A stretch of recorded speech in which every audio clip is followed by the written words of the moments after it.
Property बाजार में निवेश की सटीक सलाह के साथ पेश है आपका पसंदीदा शो प्रॉपर्टी इंडिया। हमारे रियल एस्टेट एक्सपर्ट्स के साथ जानिए कहां आपके बजट में मिल रही है सही प्रॉपर्टी और कहां पर निवेश आपका पैसा कर देगा दुगना। आपके सवालों के जवाबों और रियल एस्टेट की हर बड़ी खबर के साथ मौजूद हैं हम। नमस्कार, मैं हूं अंजलि इस्टवाल। अगर आप प्रॉपर्टी पर और ज्यादा जानकारी चाहते हैं तो आप हमारी वेबसाइट ndtv.com/property पर जा सकते हैं। 24 शहरों के प्रॉपर्टी बाजार एक्सपर्ट्स की नजर में कैसे हैं, यहां आपको पता चलेगा और जानकारी ढूंढना भी बहुत आसान है। चलिए सबसे पहले एक नजर डाल लेते हैं कि आज क्या क्या है खास। वर्तमान आवास योजनाओं को सरकार लाना चाह रही है एक योजना के तहत। सभी स्टेक होल्डर्स की आसानी के लिए नीतियों में बदलाव की उम्मीद। रिहाइश निवेश के लिए शहर के कौन से इलाके हैं सबसे बेहतर, पाइए अपने सवालों के जवाब। और त्योहारों के मौसम में बिल्डर खरीदारों को दे रहे हैं बड़े बड़े तोहफे, लेकिन कहीं ये तोहफे महंगे तो साबित नहीं होंगे।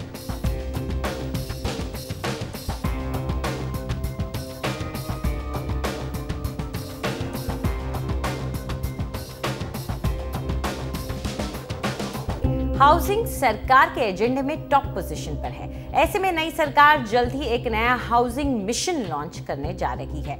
माना जा रहा है कि वर्तमान में चल रही जितनी भी योजनाएं हैं उन्हें एक मिशन के तहत ले लिया जाएगा। इंदिरा आवास योजना, राजीव आवास योजना, राजीव ऋण योजना जैसी जितनी भी स्कीम्स हैं जिनका लक्ष्य गरीबों को किफायती दरों पर मकान दिलाना या किफायती दरों पर लोन दिलाना है, उन सबको एक स्कीम का रूप दिया जा सकता है। साथ ही इस हाउसिंग मिशन को एक मिशन के तौर पे ही चलाया जाएगा, जिसका मतलब है कि इसकी हर योजना और हर पॉलिसी को समयबद्ध तरीके से लागू किया जाएगा। सरकार की कोशिश यही रहेगी कि 2022 तक हर किसी को मकान दिलाया जाए और इस कोशिश में वो सफल हो। अब तक की योजनाओं में जितनी भी खामियां हैं उन्हें दूर करने की भी कोशिश रहेगी और सारे स्टेक होल्डर्स के लिए आसानी करने की भी कोशिश की जाएगी। तो क्या है ये हाउसिंग मिशन और किस तरह का हो सकता है ये हाउसिंग मिशन, इसके बारे में ज्यादा चर्चा करने के लिए हमारे साथ मौजूद हैं रोहित राज मोदी, जो कि डायरेक्टर हैं आशियाना होम्स प्राइवेट लिमिटेड और ऑफिशिएटिंग प्रेसिडेंट है क्रेडाई एनसीआर के।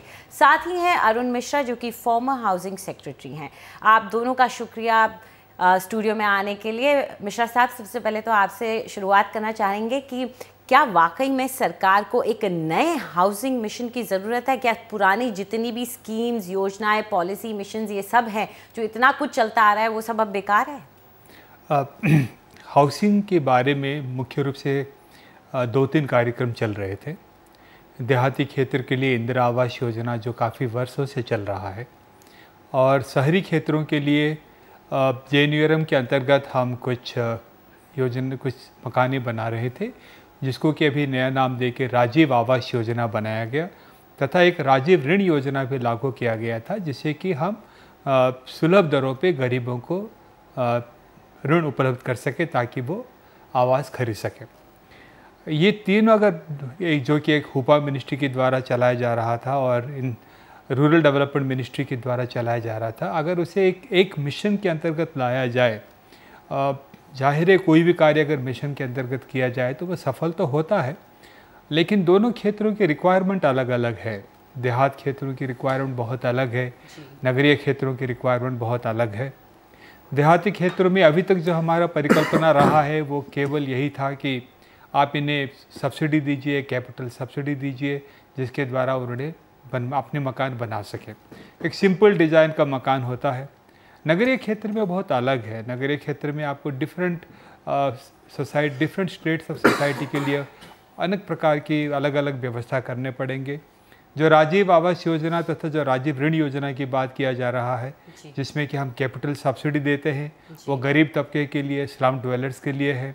एक इंटरेस्ट सब्सिडी का जो स्कीम लागू किया गया है वो भी उन्हीं लोगों के लिए है। जो मध्यम वर्ग के लोग हैं उनके लिए इनकम टैक्स का रिबेट दिया गया है, और जो उच्च वर्ग की जो हायर कैटेगरी के लोग हैं उनके लिए FDI तथा ACB में सहूलियत दिया गया है। मिश्रा साहब, फिर आप जो कह रहे हैं उससे तो मुझे ये लग रहा है कि हर योजना का फोकस अलग है, तो ऐसे में अगर आप इन सब चीज़ों को एक ही साथ डाल करके एक साथ चलाने की कोशिश करेंगे तो क्या प्रॉब्लम नहीं होगी? नहीं, प्रॉब्लम तो ये विशेष रूप से तो नहीं हो सकता है, लेकिन ये ज़रूर है कि अपने आप में ये कार्य बहुत ही ज़्यादा महत्वपूर्ण और बहुत विशाल है। अभी देखिए ना, हमारे जो असेसमेंट है, केवल नगरीय क्षेत्र में करीब 18 मिलियन हाउसिंग की शॉर्टेज असेस किया गया है जी।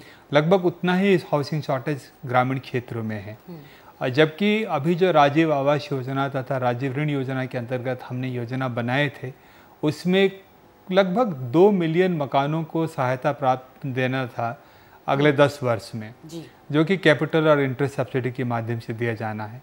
तो बाकी जो 16 मिलियन की गैप है उसे आपको प्राइवेट सेक्टर इनिशिएटिव से, बैंक फाइनेंस के माध्यम से, सिंप्लीफिकेशन ऑफ प्रोसीजर के माध्यम से, हाउसिंग तथा स्टेट गवर्नमेंट्स के इन्वॉल्वमेंट से लैंड उपलब्ध कराते हुए कई सारे एक्टिविटीज़ को साथ लेके चलाना है जी। रोहित, यहाँ पे जाहिर तौर पर निजी सेक्टर की बात आ गई, प्राइवेट सेक्टर की बात आ गई, तो मैं आपसे यही जानना चाहूँगी कि जब हाउसिंग फॉर ऑल की बात होगी कि 2022 तक सबको मकान दिया जाए, घर दिया जाए, तो उसमें बिना प्राइवेट सेक्टर को इन्वॉल्व किए करना बहुत मुश्किल होगा। तो आप क्या चाहेंगे अगर कि वाकई में अगर कोई ऐसा हाउसिंग मिशन आता है तो उसमें प्राइवेट सेक्टर के लिए किस तरह की योजनाएं हों या उनको किस तरह से इन्वॉल्व किया जाए? आप बहुत सही कह रहे हैं कि बिना प्राइवेट सेक्टर के इन्वॉल्वमेंट की इतना बड़ा लक्ष्य पूरा नहीं हो सकता, और प्राइवेट सेक्टर इसमें पार्टिसिपेट करने को बहुत ही उत्सुक है और ईगर है। जो क्रेडाई के माध्यम से अलग अलग मीटिंग्स मिनिस्ट्री में हो रही हैं, चूँकि दोनों मिनिस्ट्रीज़ के अब मिनिस्टर एक ही हैं और काफ़ी कोऑर्डिनेटेड मीटिंग्स हो रही हैं, उसमें हमारे को ये पूरा जो इंडिकेशन मिल रहा है दैट गवर्नमेंट बहुत सीरियस है अपने इस ऑब्जेक्टिव की तरफ काम करने में। और प्राइवेट सेक्टर ने उनके पास कई सजेशंस रखे हैं कि जैसे अफोर्डेबल हाउसिंग है, बिकॉज 95% ऑफ ये जो फिगर है ये हम लो इनकम हाउसिंग में ही ये शॉर्टेज है, अर्बन लो इनकम हाउसिंग में ये शॉर्टेज है।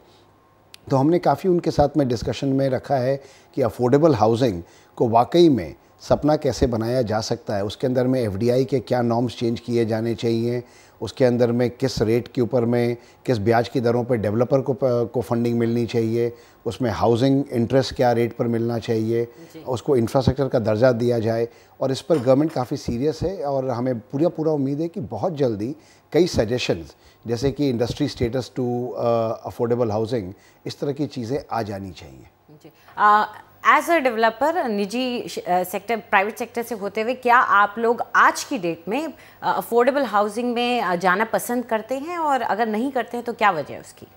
देखिए, प्राइवेट सेक्टर किसी भी बिजनेस में एक उसका ऑब्जेक्टिव ऑफ एक रिक्वायर्ड प्रॉफिट होता है, एंड ये ऑब्जेक्टिव में कहीं कोई ये कोई गंदी बात नहीं है कि उसको 15% 20% ग्रॉस प्रॉफिट अगर वो काम के लिए करे तो उसमें कोई बात गलत नहीं है।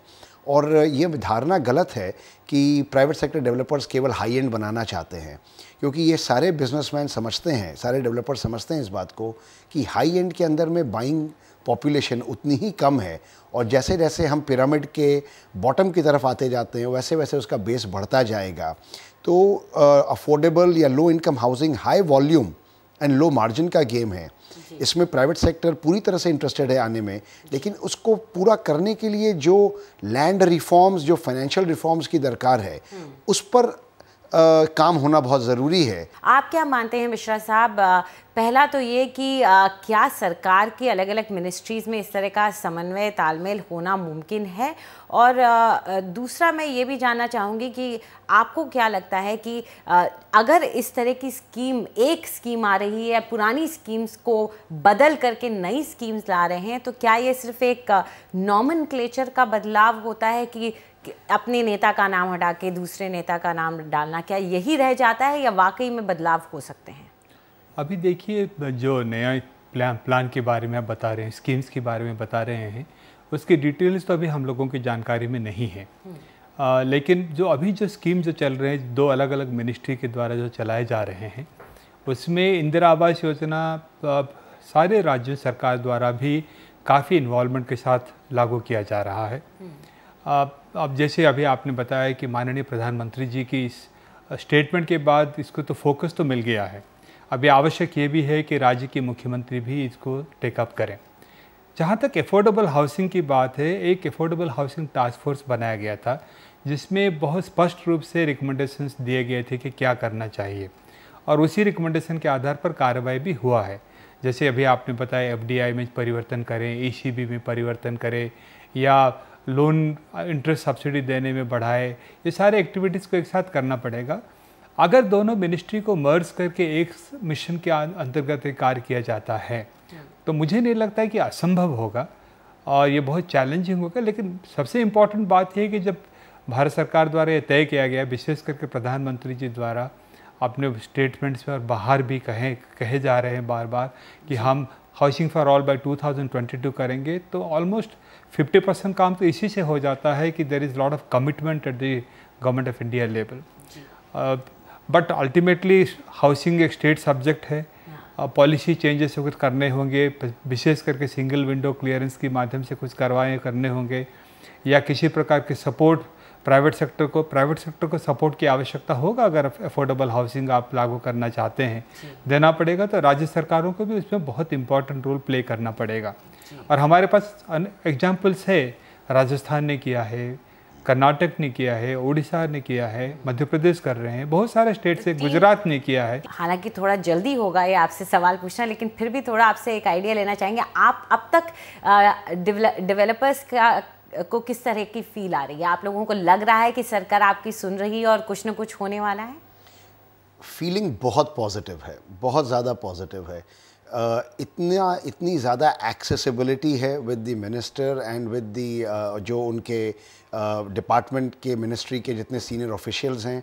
लगातार मीटिंग्स होती हैं, आइडियाज़ एक्सचेंज हो रहे हैं, और अभी कुछ दिनों पहले ही विज्ञान भवन में मिनिस्ट्री ने एक सारे स्टेक होल्डर्स की मीटिंग रखी थी, तो वो काफ़ी सुनने का प्रयास कर रहे हैं। वाकई इसमें कोई शक नहीं है कि हाउसिंग पे काफ़ी जोर रहा है। चाहे शुरुआत से, जब से ये नई सरकार पावर में आई है, तब से ही हाउसिंग एक बज़वर्ड बन के उभरा है, और आशा यही करते हैं कि सरकार का फोकस इसी तरह बना रहता है। आप दोनों स्टूडियो में आए, उसके लिए बहुत बहुत शुक्रिया आपका।